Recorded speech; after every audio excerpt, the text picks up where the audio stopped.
Welcome back. So the Texas Revolution kicked off with a real bang, didn't it? We talked about Gonzales, that little cannon. Right, the come and take it moment. Exactly. And then the glory days followed fast Goliad, the Battle of Concepcion.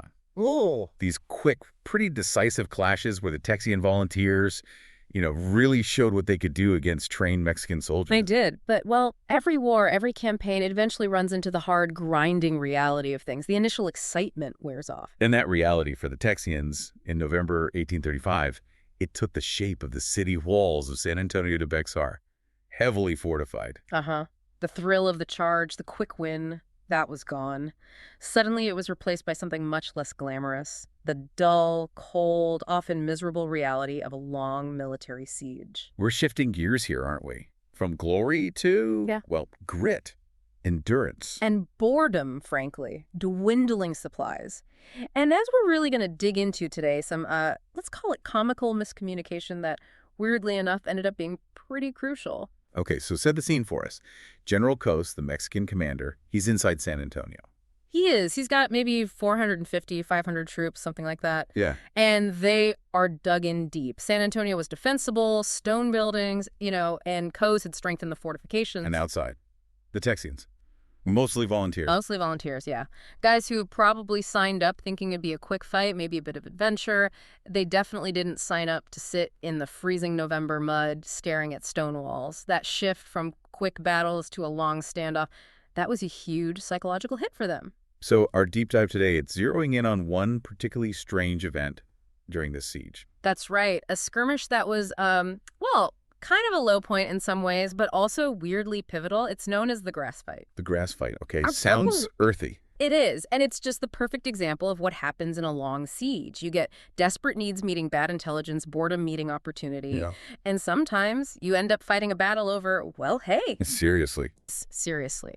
But we're going to unpack this because, believe it or not, this slightly absurd fight over animal feed actually helped tighten the noose around Cos in San Antonio. So, the mission for you listening in is to really get a feel for the sheer logistics of desperation that defined this whole Siege of Béxar. It wasn't all heroic charges. Okay, so to really get why a fight over grass matters, we need to picture that Texian camp in mid-November 1835. Things weren't looking great, were they? No, not at all. The siege had already dragged on for weeks. The initial sort of revolutionary fervor was definitely fading, and the army itself was changing. How so? What were the big changes? Well, first big one, leadership. Stephen F. Austin, who'd been the overall commander, arguably the figure holding this volunteer army together, he left. Left. Where'd he go? In the middle of a siege? It did, yeah. Around November 18th, he was sent off to the United States on a really critical mission, actually trying to get diplomatic recognition, money, supplies, vital stuff for the long haul. But that left a gap. Right then. Right there at Béxar. A big gap.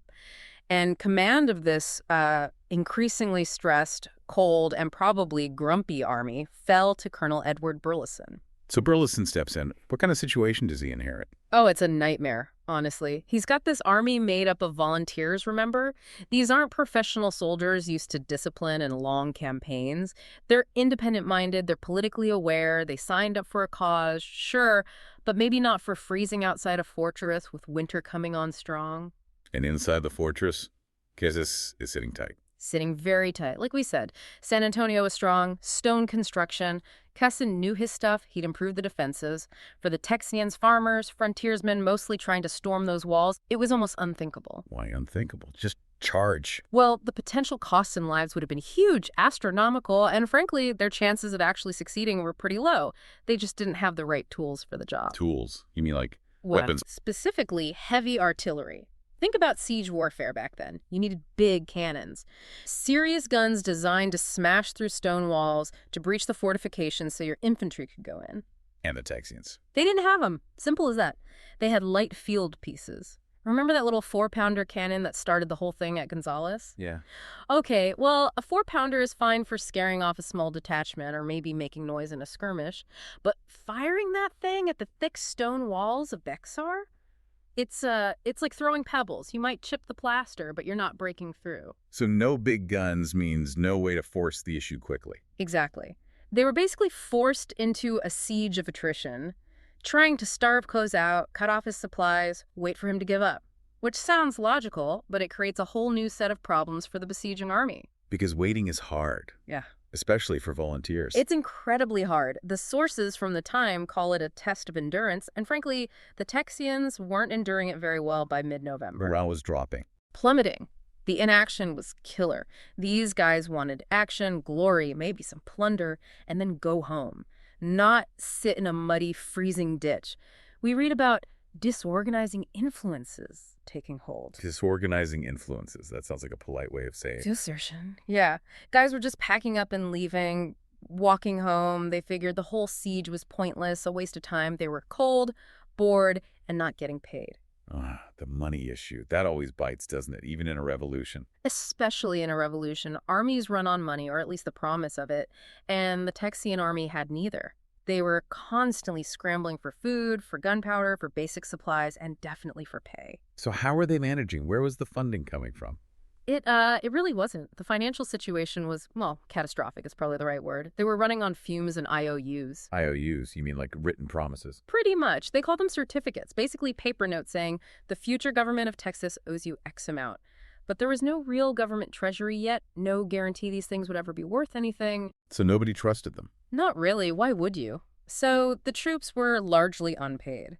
And for supplies, they were relying heavily on, get this, voluntary contributions of the poor citizens of San Antonio. Wait, the citizens of the town they were besieging were feeding the army outside? Some of them, yes.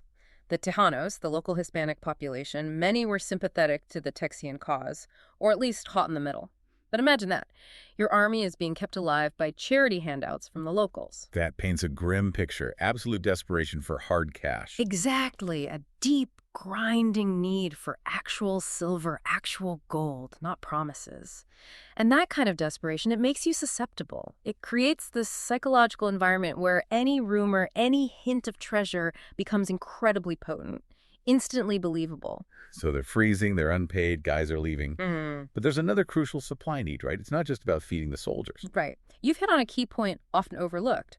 Logistics. Specifically, animal logistics. Oh. Horses. The Texian army depended heavily on its mounted men. Scouts, cavalry patrols. They needed horses for mobility, for reconnaissance. Deaf Smith, their best scout, he needed a horse. And horses eat a lot. A lot. They need huge amounts of fodder grass, hay, grain, every single day. If you can't feed your horses, you lose your eyes and ears, you lose your ability to patrol, to react quickly.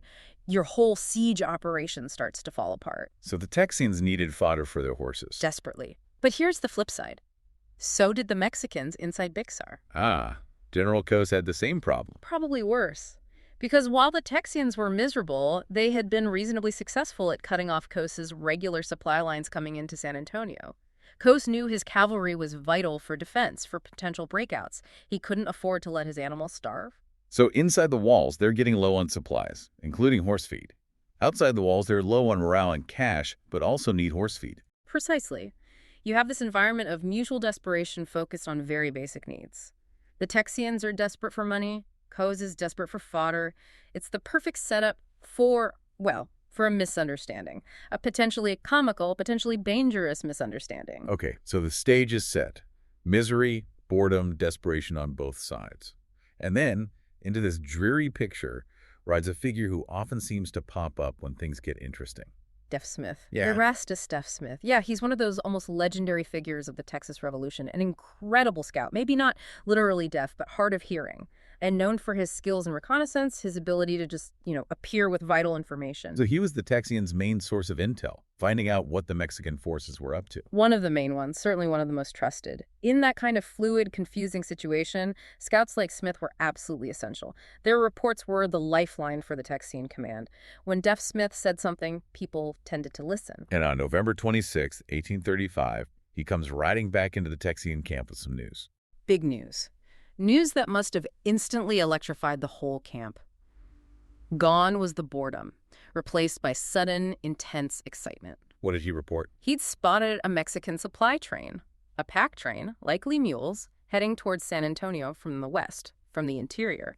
And crucially, he noted it had a heavy military escort, a very heavy escort, maybe 100 soldiers. Okay, a supply train isn't that unusual during a siege, right? Cos would be trying to get supplies in. Correct. But the size of the escort, that's what got everyone's attention. Why so many soldiers guarding a routine shipment of, say, corn or beans? It suggested the cargo was something far more valuable. And given the Texians' financial situation, Their minds went straight to one thing: treasure. gold or silver. Exactly.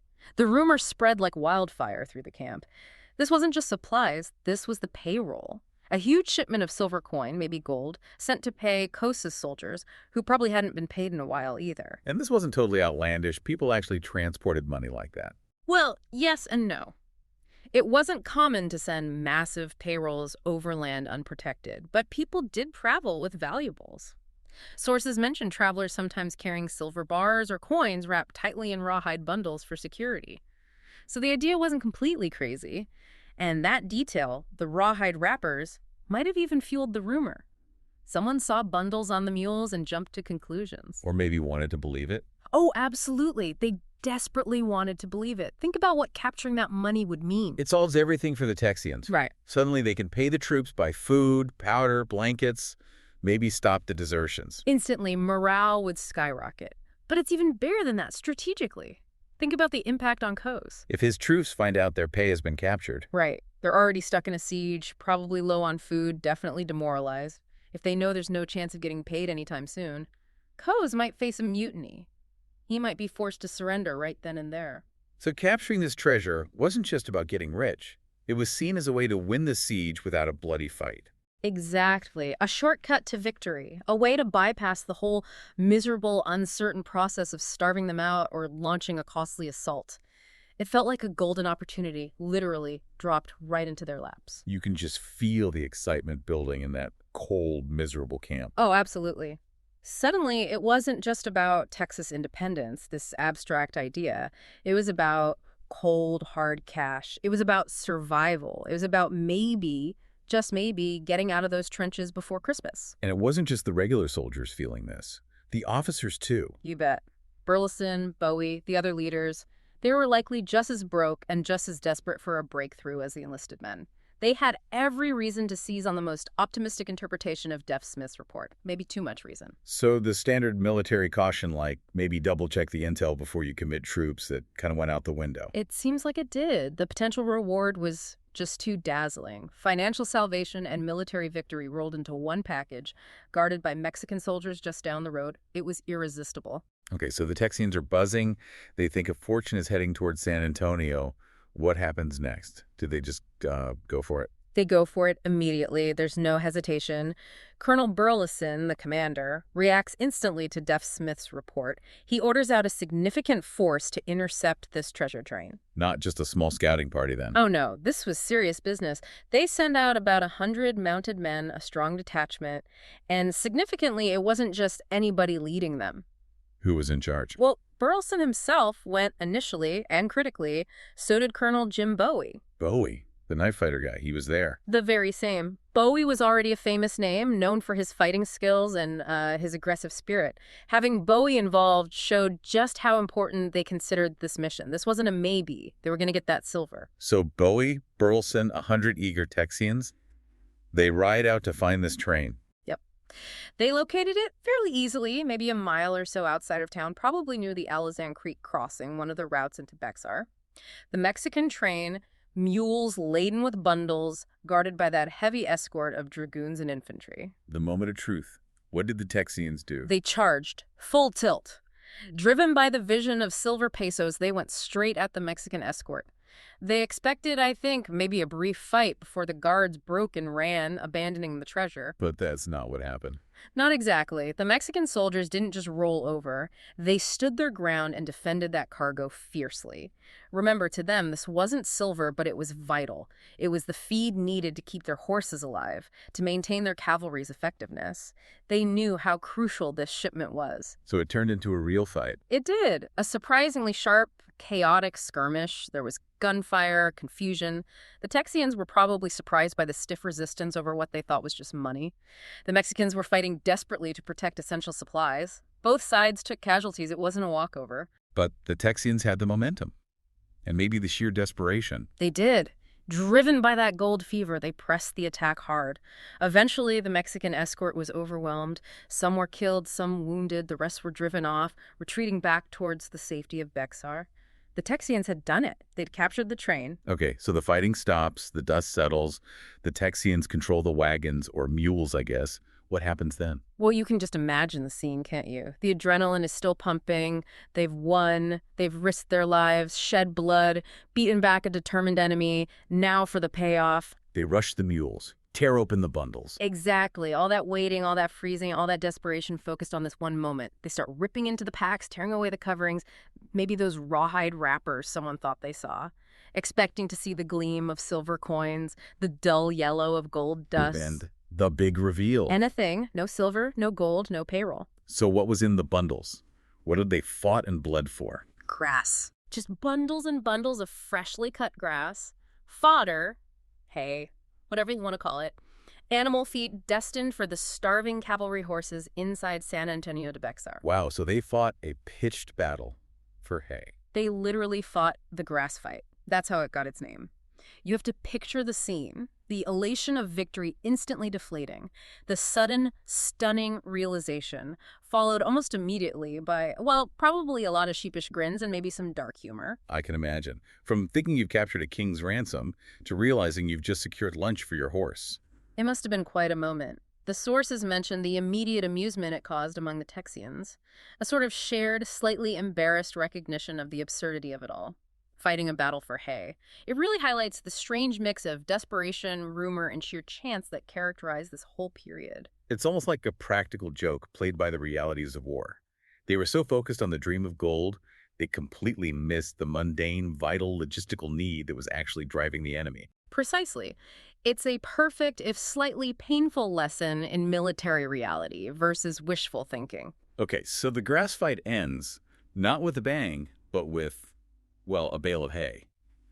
It sounds completely comical, and I guess in the moment it was pretty embarrassing for the Texians. Oh, undoubtedly. There was definitely humor, probably some head shaking. They'd geared themselves up for a major strategic coup, capturing the enemy payroll, and instead they captured lunch for the horses. But you said earlier this seemingly minor, slightly ridiculous skirmish was actually important, that it had serious consequences beyond just the humor. Absolutely. Strip away the comedy, look at the cold, hard facts on the ground, and the grass fight becomes surprisingly significant. It had real strategic weight. How so? What did they actually gain besides, the grass itself?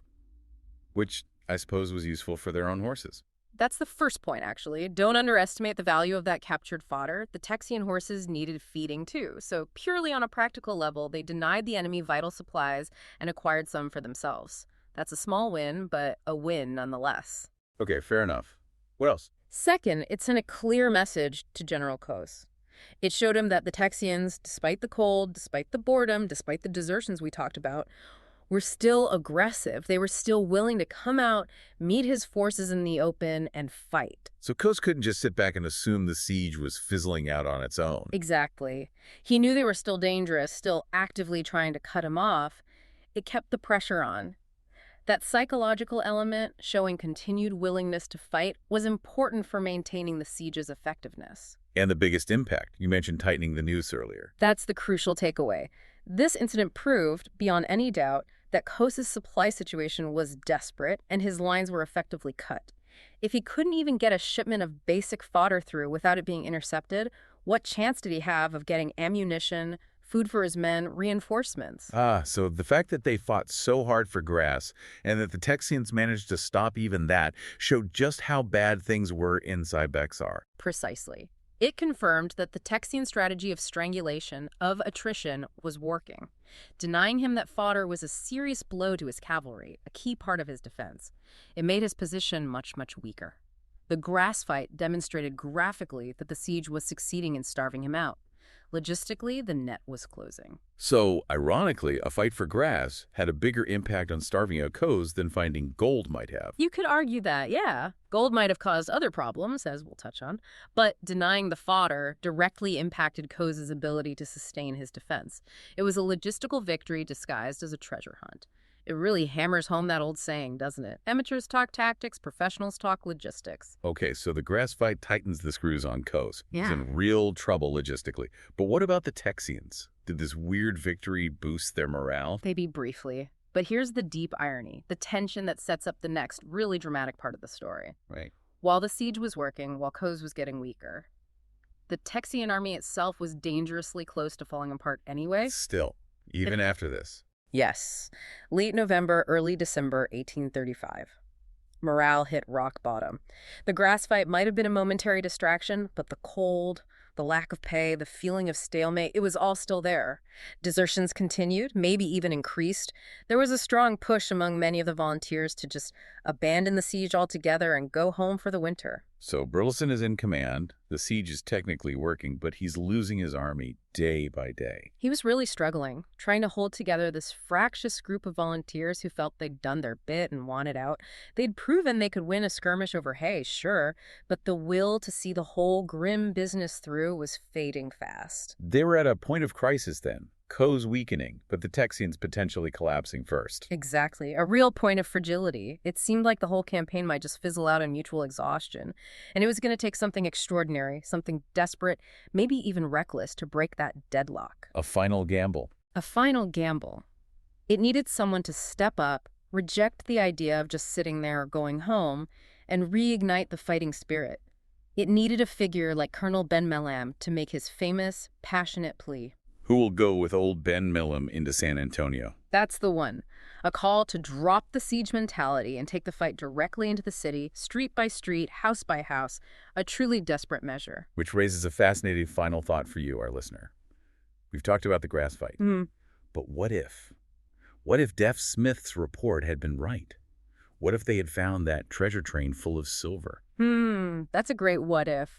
On the surface, it seems like the perfect solution, right? Pay the troops, buy supplies, morale restored, maybe Coast surrenders faster. Sounds good. But think about the political situation back in the Texian settlements. The provisional government they'd set up, it was already a mess, full of infighting, personal ambition, conflicting plans. Source materials talk about rampant factionalism, people looking out for themselves. So dropping a pile of cash into that situation. Exactly. Would that sudden wealth have actually united them and fueled the war effort? Or would it have just given the politicians something new and very tangible to fight over? Could it have paralyzed the revolution with arguments about who controlled the purse strings while the army waited? So maybe finding grass, in a weird way, kept things focused on the actual military objective. It's possible. Gold can be a powerful distraction, a corrupting influence. Hay is just hay. It forced them to confront the real problem, taking Béxar. A strange fight over fodder that ended up tightening the noose on General Coe's, even as the Texian army teetered on the brink. Next time, we see if they can pull off that final desperate charge. Next time, the storming of Béxar. The bloody house-to-house battle that brings the first major campaign of the Texas Revolution to its dramatic conclusion. We'll see you then.